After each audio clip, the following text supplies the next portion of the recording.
Because I heard he could really play. No. He can't even be Shakur. He can't So you. What's Shakur lied to you? You lost. I seen the videos. You ain't seen my video. Oh, I didn't. Exactly. I just seen the videos. Exactly. What would happen? Exactly. Boxing, he's definitely talented. You know what I mean? And he's definitely got that it. And yeah, he's definitely respected in boxing. But Shakur is a different fighter. You know, Shakur is different. You know, people may call him boring. People may say he can't punch. But they said the same thing about Floyd. Because they defensive fighters. Yeah. He knows that. That's why he's like, he's boring. He's this, he's that. He's trying to diminish everything that Shakur have done, so it's not marketable. But he can't do that because Shakur is world champion. Terence Crawford stirred things up when he came face-to-face with Devin Haney and made his feelings about Shakur Stevenson crystal clear. Crawford didn't hold back, sending a direct warning to anyone thinking about stepping to Shakur. That elite defense is no joke, and anyone who sleeps on him will pay a serious price inside that ring. Obviously, your little brother, you know what I'm saying, Shakur, that's the fight. Everybody want to see that. That's the 50-50, I think, you know what I'm saying? I've been saying 50-50. I told both of them that. That's a toss-up to me. No bias. Don't just say that because you're a man. Who you got winning that? I got Shakur. People may call him boring. People may say he can't punch. But they said the same thing about Floyd. Because they defensive fighters. And it wasn't just talk. Crawford pointed out something that the boxing world already knows but rarely admits out loud, that fighters at the top level are quietly steering clear of Shakur Stevenson. Because once you step in that ring with him, you're stepping into one of the toughest puzzles in the sport today. Terence, you're here for your little brother this week, in Shakur Stevenson. I've interviewed both of you for years, and you really have kind of built a relationship that a lot of people know about. Some people maybe don't. How good is Shakur Stevenson in your opinion? He's not good, he's great. And I think tomorrow the world will take notice of how great he is. There's a reason why certain fighters didn't want to take the chance to step in the ring with this fighter. He's great. A lot of people started saying, oh, he's a runner, he's this, he's that. Just to detour people from being excited to see him fight because he's not knocking people out and all that crazy stuff. But they will see why people really don't want to get in the ring with him come tomorrow. I know you've shared the ring with him, sparring plenty of times. What makes Shakur Stevenson great? What makes him different? What makes him, I don't want to say an ilk of yourself, but in the same kind of era, the Bud Crawford era, he's got a Shakur Stevenson era. Everything. The offense, the defense, the poise, the rhythm, the distance, the timing, the punch placement, the react time. Like, I can go on and on. You know, the toughness, the grit, the grind. Like, he's amazing. You know, and tomorrow he will show it. How do you think it ends tomorrow night? Do you believe that Shakur Stevenson can stop Teofimo Lopez? Because people aren't really talking about that. Listen, if T.O. get out of line, you know, he can get hurt. You know, but I see Shakur outboxing him to a decision, a unanimous decision. Bud Crawford has nothing but the highest respect for Shakur Stevenson, and he's never been shy about saying it. He sees a fighter who doesn't just rely on physical gifts, but one who thinks, adjusts, and executes at an elite level. In Crawford's eyes, Shakur isn't just talented. He's a complete fighter, the kind that makes nights very long for anyone standing across from him. When I'm in there with Shakur, you know, it's a chess match, you know, because Shakur is a thinking man as well. So it's definitely a chess match, and you know, that's something that, you know, I love, he loved, because now we got to be creative. We got to be, you know, we got to go in that bag and be like, man, I can't do this with him because it's not going to work. So now I got to get more creative to get a little advantage over him, because we both competitive. Neither one of us want to let the other one get anything off. So, you know, that's probably what he alluded to. Devin Haney, for his part, isn't backing down from the conversation. He's made it clear this fight with Shakur Stevenson is going to happen. It's too big to ignore, too meaningful to walk away from, and the money attached to it makes it one of the most valuable matchups in boxing right now. The fans want it, and Haney wants it. Say your name without saying Shakur to your female tank, right? It just is what it is. Is that fight going to ever happen? Would it ever happen against you and Shakur? 100%, yeah. I think so. I think it. You think Shakur will grow into whatever weight you're in? I mean, we're all of us is close to the same size. You know, we're all growing together. We're all like, getting bigger. Well, and it's only so many guys, like y'all said. It's only so many guys that we could make big money and people want to see the fights. Which even though I know that they making new guys, it's guys like Kermel, Abdullah, all these guys want to come up too. So eventually they gonna be there too. But I think that a fight with Shakur is very much possible. We tried to make it happen a while back, but you never know. I think that it could. The conversation between Shakur Stevenson and Terence Crawford on a recent podcast brought Devin Haney right into the spotlight. Shakur kept it simple and kept it real. He'll fight whoever they put in front of him. No ducking, no dodging. If Haney's a name, then Haney's a fight. Fight whoever they put in front of me. What, Devin Haney? Whoever they But as put in front of exciting me. as this matchup sounds, the road to making it official is never a straight line in boxing. Purse splits, broadcasting rights, promotional politics. These are the battles that happen long before the first bell rings. Both camps want the best deal possible, and neither side is in a rush to give the other an advantage. It's not fear holding this fight back. It's business. And in big fights, that's almost always the case. So I try to be real careful on what I say. True. This has got Jay on Twitter. He a big Haney fan. He be always clipping and changing stuff, Jay. Yeah, they gonna make a narrative as if like I'm scared of. I think Devin's a tremendous fighter. Do I think Devin Haney can beat me? Hell no. Hell no. Yeah. For me personally, I'm on a different level than everybody. Yeah. And when it comes down to boxing, because Devin, he's a boxer.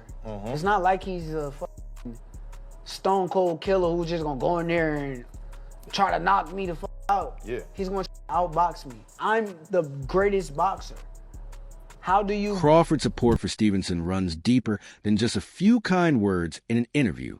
Over the years, he's consistently gone out his way to praise Shocker's boxing intelligence and his rare ability to adapt mid-fight to whatever his opponent brings. And when critics tried to label Shakur as boring or passive, Crawford shut that down immediately, reminding everyone that the art hitting without getting hit is the very foundation that legends like Muhammad Ali built their careers on. Shakur, ain't nobody beat Shakur. I'm saying Shakur beat everybody. It don't matter who it is. Shakur beating them, so it don't matter. Shakur over everybody. That's how it's gonna be. Man, that boy's special. That boy's special, man. Shakur's, one of a kind. You know what I mean? He adapt to every fighter, and then once he adapt to you, it's a long Even time. Floyd Mayweather, the greatest offensive boxer of his generation, has taken notice of Shakur Stevenson.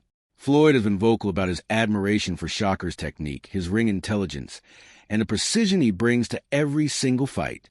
When comparing the top fighters in that weight class, Mayweather made a distinction clear. Tank Davis brings a power, but Shakur Stevenson brings a skill. And for a man like Floyd, skill has always been everything. In fact, Mayweather reportedly saw something special in Shakur early on, even suggesting that if anyone could one day challenge his records, it just might be him. Well, you got guys fighting between 130, 135, and 140. They stack, around that area. So, as of right now, skills that pay the bills. Well, the two guys, the biggest puncher, I feel, at the 135 will probably be Gervonta Tank Davis. But the most skillful fighter at 135 will be hands down Shakur Stevens. And what is it about him? Because I know he have a lot of good attributes, but do you think he has enough power to sustain? Well, it's really all about skills. Pernell Whitaker wasn't a huge puncher, but he was, very exciting, very tough, and he fought everybody. And Shakur is trying to do the same thing. He want to fight the best they got out Devin there. Haney understands exactly what's at stake here. Legacy isn't built by picking safe fights. It's built by stepping up to the best and proving you belong at the very top. And for Haney, a fight with Shakur Stevenson isn't just a big payday. It's a chance to answer every critic who's ever questioned whether he's truly elite. This matchup will define an era, and Haney knows it. That's why he's not walking away from it. If those fights are not possible, would you be more inclined just to move up to 140? Yeah, you know, if I can't get those fights next, or it doesn't make sense for it to be next, I'll probably go to 140, test it out, see how I feel at the weight at 140, and then when the time is right, then, you know, I'll defend my belt at 135. We'll just see, though. I got to go back and talk with the team and see what makes the most sense. That's really the buzz around the Shakur Stevenson and Devin Haney showdown isn't dying down. If anything, it keeps growing louder. Both men have continued to perform at an incredibly high level, showing the kind of discipline and professionalism that keeps them at the top of the sport. Their records speak for themselves. And Haney has made his position clear. He's ready, he's willing, and he sees this fight as one that could define his entire legacy. Is Devin Haney going to concede to that? I doubt it. So there's a major obstacle in the way. But nonetheless, as you watch these two fighters fight, you can clearly see, outside of cheating, they're more than likely not going to lose. Right? With that said, Devin Haney immediately responds to Shakur. Shakur responds to Devin, right? Again, we had the initial four kings. It was Devin, Ryan, T.O., and Tank Davis, right? It was supposed to be the four kings 2.0, from the Marvin Hagler, Tommy Hearn, Sugar Ray Leonard, Roberto Duran. Shakur Stevenson has heard everything Haney has said, and he's responded. He's not hiding from this matchup. He's simply waiting for the right moment, the right terms, and the right stage. The back and forth between these two men tells you everything you need to know. There's mutual respect there. But there's also a sharp awareness of the business side of boxing. Both fighters are thinking several moves ahead, inside and outside the ring. Shakur this plenty of times. I asked him, do you feel like you're Wilfred Benitez? Because we had that four-king era, but nobody mentions Wilfred Benitez. And the fact remains is Wilfred Benitez beat Roberto Duran as well. And Roberto Duran is 1-4 against those guys. He beat Sugar Ray Leonard the first time. Outside of that, Roberto Duran, he lost to he quit against Sugar Ray Leonard. He got knocked out brutally by Tommy Hearns. He got outboxed by Marvin Hagler and outclassed by Wilfred Benitez. Right? But he's overshadowing Wilfred Benitez. And I felt like these guys, Devin Haney, Ryan Garcia, Tank, and T.O., overshadowed Shakur Stevenson. And now Shakur Stevenson has shined the light by dominating Teofimo Lopez. Shakur Stevenson's performance against Teofimo Lopez was nothing short of a masterclass. Trainer Boza Edwards made it clear just how special that night truly was. What made it even more remarkable was that Shakur was doing it all with a limited left hand, and yet Lopez had absolutely no answer for him. That jab was relentless, accurate, and completely controlled the pace and distance of the fight from the opening bell. Every move Shakur made had a purpose behind it. His footwork was sharp, his timing was perfect, and his defensive awareness made Lopez look completely lost. For years, critics questioned Shocker's resume. After that night, those conversations were over. What I see greatness, man. I see greatness. Shakur practically beat him with one hand, man. That jab, man. Most important hand you have, man. You know? And he looked good doing it, sharp. You know what I mean? Distance. He did everything, man. He did everything right, man.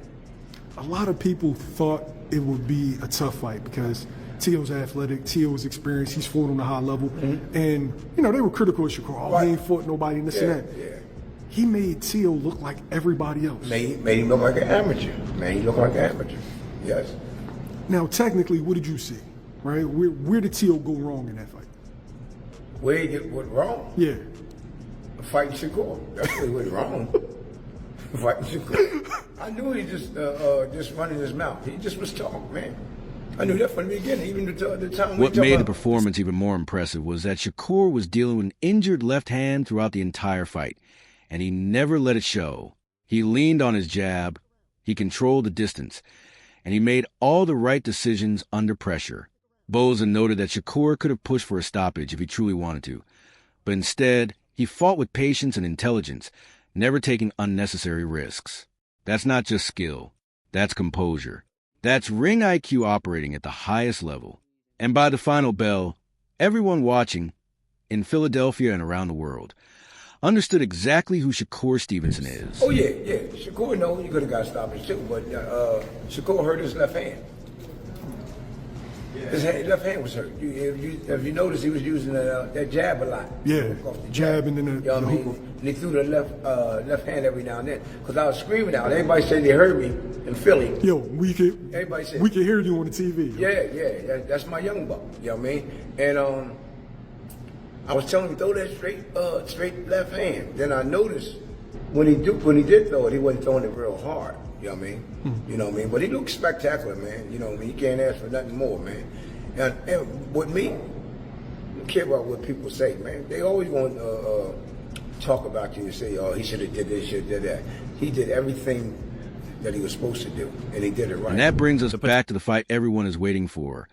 Shakur Stevenson versus Devin Haney. Two of the most technically gifted fighters of their generation, both undefeated, both elite, and both fully capable of controlling a fight from the first round to the last. Shakur brings that suffocating defense and razor-sharp accuracy. Haney brings the timing, the footwork, and the ring generalship. Their styles are different enough to make this impossible to call. And that's exactly what makes it so irresistible. Pride, rankings, legacy, everything is on the line. This is the fight boxing needs right now. So it's like maybe something that Devin can definitely go out up there with ease. Only need to deal with the size, but he's probably going to have the speed advantage because he's a smaller guy coming up. So, I mean, you tell me, do you feel like that's going to be harder than the Lomachenko fight? No.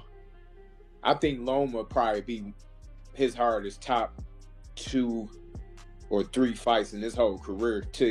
I could predict that even going to the end, to say if Devin fight 8, 9, 10 more years, that'd be one of his top 2 or 3 hardest fights because the age that he fought him. Loma was at his very peak.